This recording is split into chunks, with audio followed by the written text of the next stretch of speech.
It's time to sit back, relax, and listen to Change Your Attitude, Change Your Life. Change Your Attitude, Change Your Life will inspire, motivate, and empower you. Live your best life now. Listen, learn, think, and decide. Change your attitude, change your life. And now, here's your host, Joan Herman.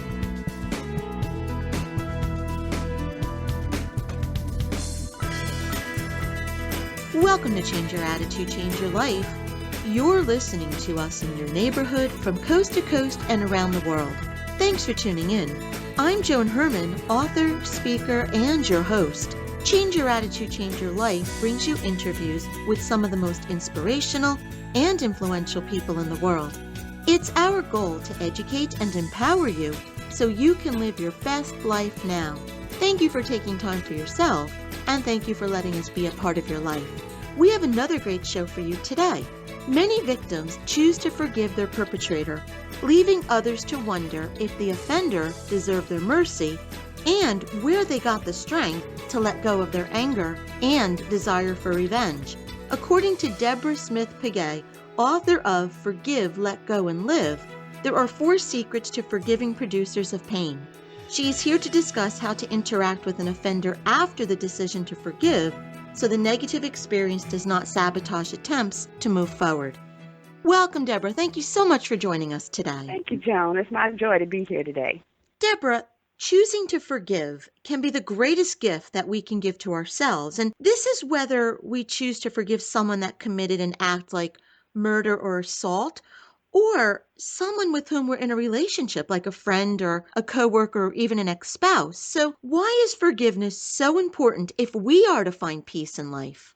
Well, it's important because when we hold on to it, it's what's commonly said. It's like holding a cold, and it's only burning you when you hold on to something like that is so detrimental. It's like an emotional cancer, and it's all kinds of symbolism that you can use to describe the fact that if it hurts you and you need to disconnect from it. So when we talk about just even the word forgive, it's to release a debt, to let go. And you need to be able to let that go so that mentally, spiritually, emotionally, physically, even financially, you poise yourself, you position yourself to go forward. So, Deborah, you say that there are 4 secrets to forgiving those that hurt us.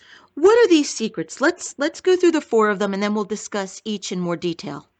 Well, first of all, I believe we need to accept a divine perspective on it.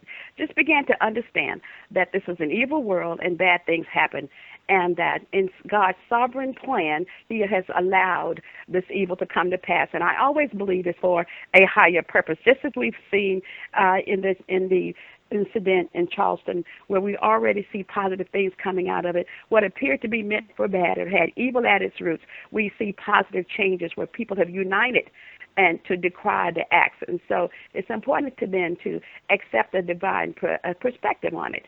And then to know the consequences of holding on to a grudge. There are consequences. There are spiritual consequences.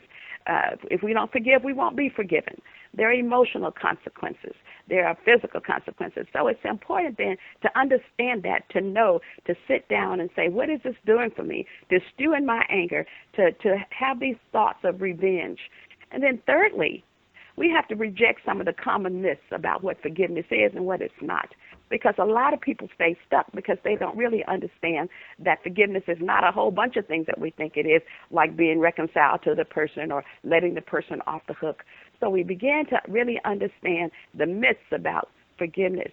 And then again, we realize that when we forgive our other people, God really will forgive us. And so that's important to do that. But I believe that those are the secrets that we need to sit down and really think about. This is what I've done in my own life, having gone through tons of things that people perpetrated against me.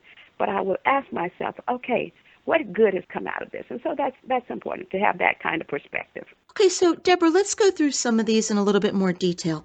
The first one, accepting that painful things happen for a greater purpose.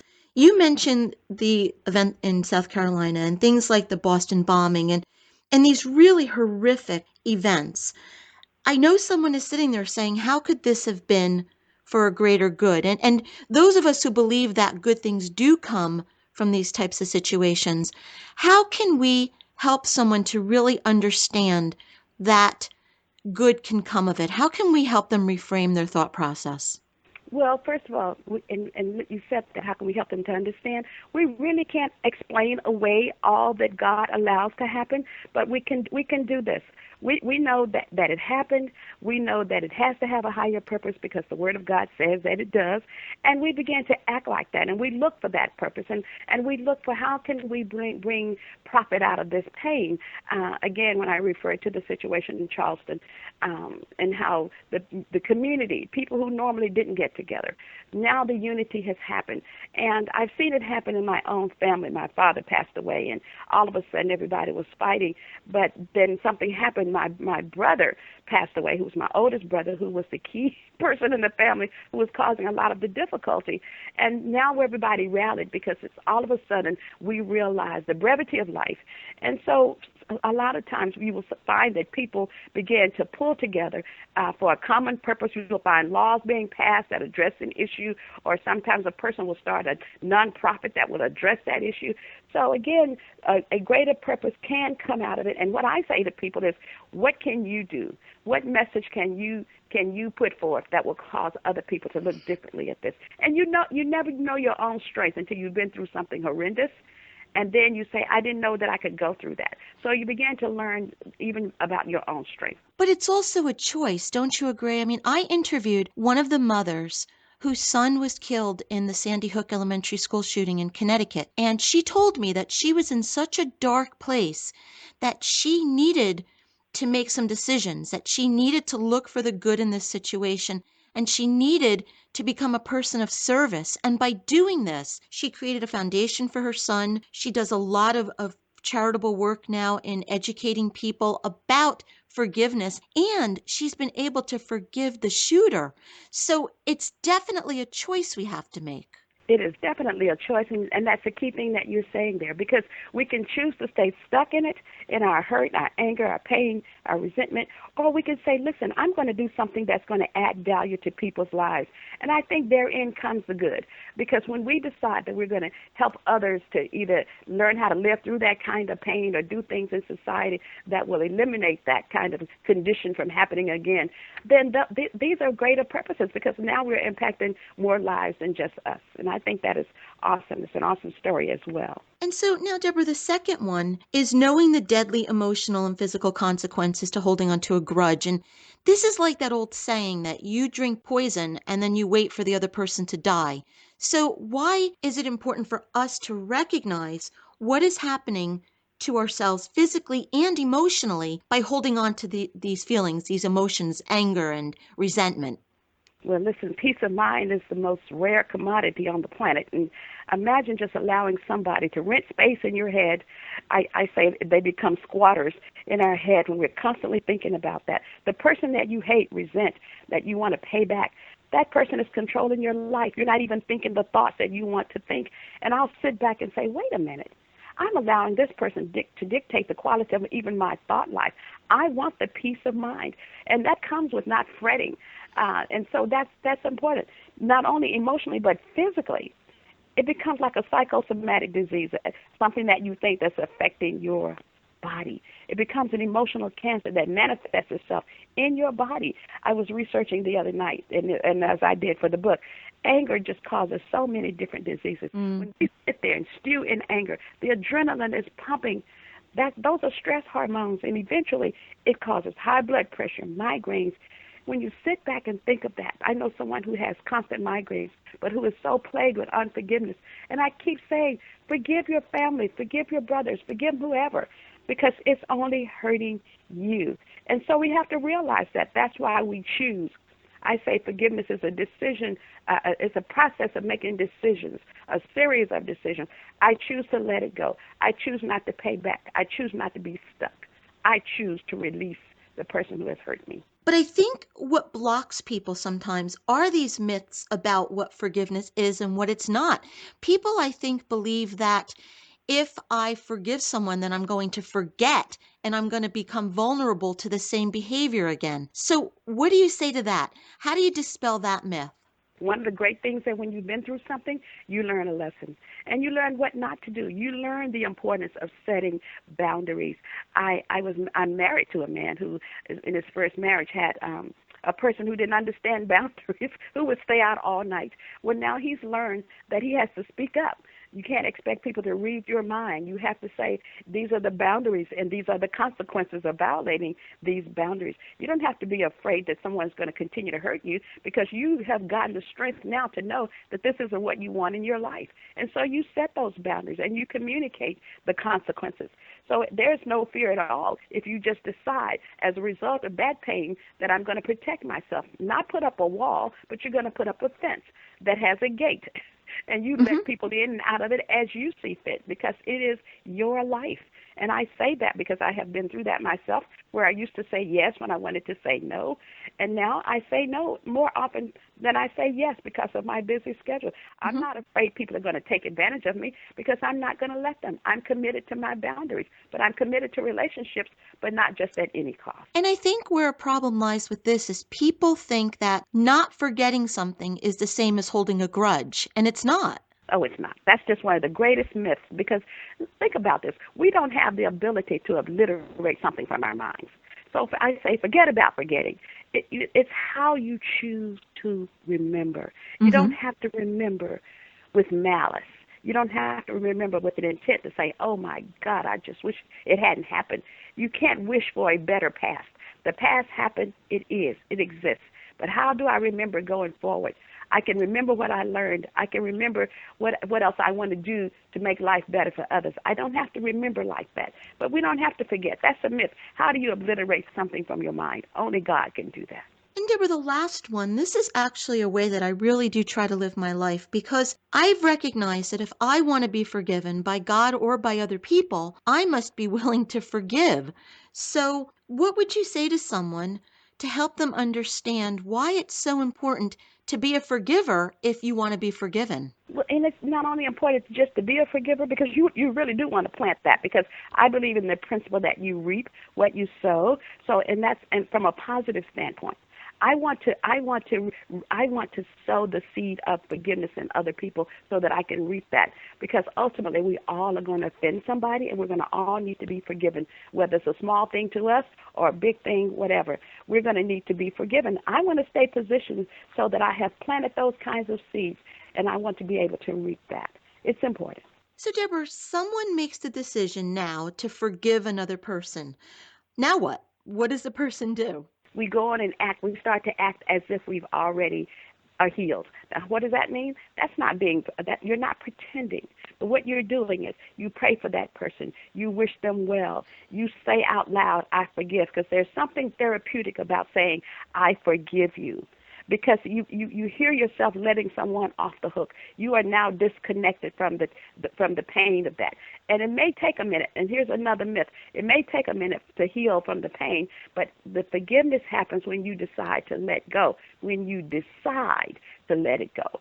And so that's what you do. Now, you can either choose to reconcile with that person, or you can redefine the relationship, or you can then just, again, release the relationship. That doesn't mean that you haven't forgiven when you decide that relationship is too toxic for you to stay in it.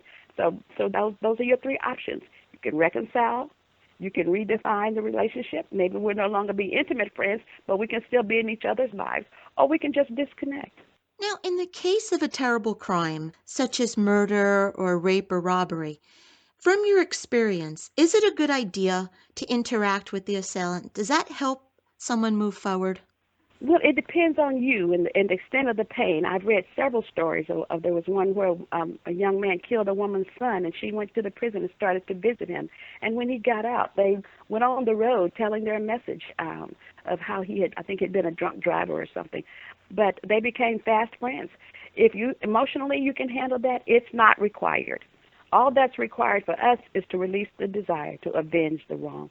I'm not going to be focusing on paying you back, but it's not required, and that's one of the myths. We have to make sure that people will say, well, you just stay out of my life. Well, you don't have to say you just stay out of my life, but really you don't have to have people in your life who have hurt you. You don't have to do that. You just have to release them. Deborah, you wrote a book called 30 Days to Taming Your Tongue. When someone is hurt by a person that they know or love, How can we learn to watch what we say so we don't make the situation worse and add to the pain? Well, I believe it's important that you express to the person that you did experience the pain. Sometimes we're in denial. We won't say, you really hurt me. But it's interesting to know that we need to say words, though, that communicate our pain. We say, listen, you hurt me, and I need you to know that. We can't go into denial because that doesn't give the other person power. But we say, I'm not going to stay stuck there. I'm a new person. I'm going forward this way. It's important. I talked to a young lady the other night. Her boyfriend had dropped her, and she said she pretended to him that nothing had happened, that it wasn't hurtful.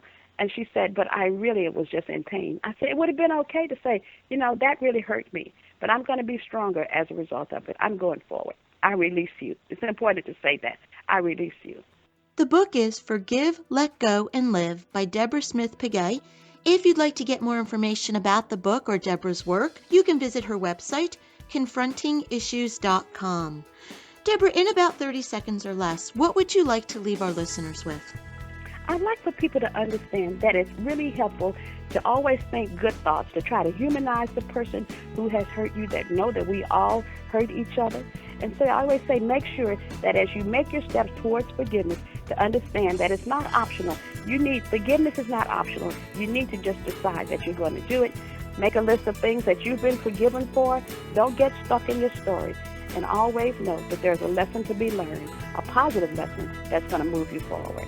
Deborah, thank you so much for joining us today and for this wonderful reminder about the importance of forgiveness. It is truly the greatest gift that we can give to ourselves. Thank you, Joan. It's been a pleasure. We'll be right back. Hi, this is Joan Herman, host of Change Your Attitude, Change Your Life. Did you know that Change Your Attitude, Change Your Life has a free monthly digital magazine that can be read online or emailed to your inbox? Every month, nationally recognized leaders in their field provide information to educate, inspire, and motivate you. We believe in a holistic approach to life, incorporating mind, body, and spirit. Check out a copy of Change Your Attitude, Change Your Life 24/7. Visit cyacyl.com and be sure to tell your friends.